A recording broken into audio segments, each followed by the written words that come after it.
नमस्कार मित्रों, आज हम आपके सामने प्रस्तुत करेंगे दीपक अलंकार।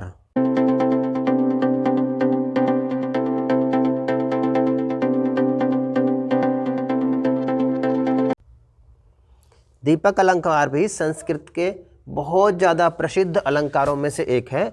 ये वो अलंकार है जिससे संबंधित प्रश्न परीक्षाओं में बहुत पूछे जाते हैं। आज इस वीडियो में हम इस दीपक अलंकार के बारे में सारे प्रश्नों के उत्तर जानने की कोशिश करेंगे। इसका लक्षण देखेंगे, इसका उदाहरण देखेंगे। और देखिए, हमने इस सीरीज़ का नाम जैसे कि पता है आपको, साहित्य दर्पण के अलंकार रखा हुआ है। तो हम यहाँ पर जो लक्षण देखेंगे वो साहित्य दर्पणकार के अनुसार, और लक्ष्य और उदाहरण भी साहित्य दर्पण के अनुसार। और उससे पहले हम आपको इसमें थोड़ा सा हिंदी में समझा देंगे, और उसके बाद उस भावार्थ को लेकर हम संस्कृत में आएंगे। तो इससे स्टेप बाय स्टेप हम वहाँ पहुँच पाएंगे।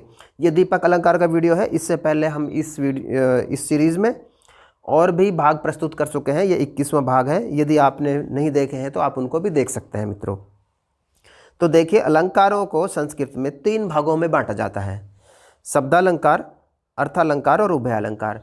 हमारा आज का जो अलंकार है दीपक अलंकार, वो अर्थालंकारों के अंतर्गत आता है। यानी कि इसमें जो चमत्कार है, जो अलंकार है, वो अर्थ के अंदर होता है। तो इस तरह से दीपक अलंकार, अर्थालंकार। ये भी प्रश्न आपसे कभी पूछा जा सकता है कि दीपक अलंकार किस तरह का अलंकार है, क्या वो शब्दालंकार है, क्या वो अर्थालंकार है, क्या वो उभयालंकार है, या कुछ भी नहीं। तो आप बता सकते हैं कि दीपक अलंकार अर्थालंकारों के अंतर्गत है। अब देखिए, दीपक अलंकार कहते किसको हैं।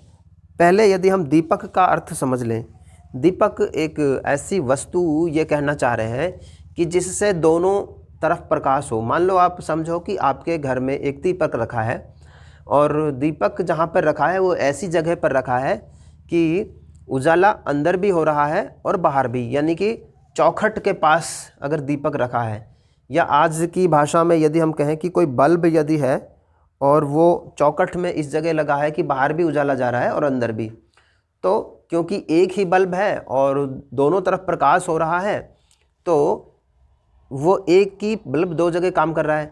उसी तरह हमारा जो दीपक अलंकार है वो भी दोनों तरफ काम करता है। दोनों तरफ मतलब उपमेय में और उपमान में। उपमेय यानी कि जो प्रस्तुत वस्तु है हमारे सामने है उसमें, और जो प्रस्तुत नहीं है उसमें, दोनों में ये काम करता है। तो इसलिए हम इसको दीपक अलंकार कहते हैं। जैसे दीपक दोनों तरफ प्रकाश करता है, बाहर और अंदर, ऐसे ही ये दीपक अलंकार भी कोई ऐसे शब्द में होता है जो उपमान के साथ भी कार्य करता है और उपमेय के साथ भी कार्य करता है। इसीलिए इसको दीपक अलंकार कहते हैं। एक उदाहरण देखते हैं छोटा सा। देखिए, राजा सोहत दान से फल फूलन उद्यान। कह रहे हैं कि राजा की शोभा, सोहत का मतलब होता है शोभा, किससे होती है? दान से। और उद्यान की शोभा किससे होती है? फल फूलों से। तो ये जो सोहत शब्द है मित्रों, यहाँ पर ये जो सोहत शब्द हम लेकर आए हैं आपके सामने, ये राजा के साथ भी प्रयोग हो रहा है कि राजा की शोभा दान से होती है। और दूसरी तरफ फल फूलों की शोभा, फल फूलों की शोभा मित्रों, उद्यान की शोभा फल फूलों से होती है। तो इस तरह एक ही शब्द सोहत इधर भी प्रयोग हो रहा है और उधर भी प्रयोग हो रहा है। तो क्योंकि दोनों जगह प्रयोग हो रहा है, इसीलिए इसको दीपक अलंकार कहते हैं। तो ये हमने इसका हिंदी अर्थ समझ लिया। अब आइए, अब देखते हैं साहित्य दर्पण में इसकी क्या परिभाषा है। साहित्य दर्पणकार कहते हैं, अप्रस्तुतम प्रस्तुतयोर दीपकम तु निगद्यते अथ कारकमेकम स्याद अनेकाशु क्रियाशु चेत।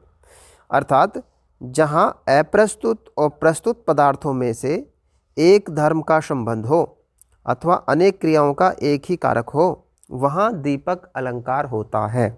वही बात जो हम पहले पढ़ चुके हैं, वही बात यहाँ पर इन्होंने कही है कि जहाँ पर अप्रस्तुत और प्रस्तुत, अप्रस्तुत तो हो गया हमारा उपमान, और प्रस्तुत हो गया उपमेय।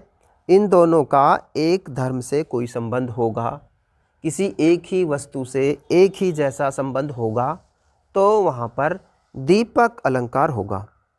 देखिए, अब इसका हम उदाहरण देख लेते हैं साहित्य दर्पणकार का अनुसार। संस्कृत में बला बले पाद धुनापि पूर्ववत प्रबाध्यते तेन जगत जिगिष्णु सती च योषित प्रकृतिश्च निश्चला पुंपांसमभ्येति भवांतर स्वपि। तो ये क्या कहते हैं, ये एक श्लोक है, नारद जी की उक्ति है श्री कृष्ण के प्रति।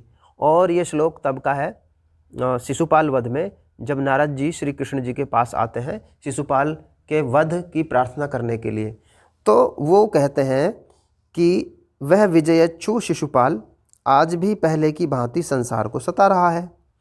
पतिव्रता पत्नी और निश्चल प्रकृति जन्मांतर में भी मनुष्य के साथ जाती है।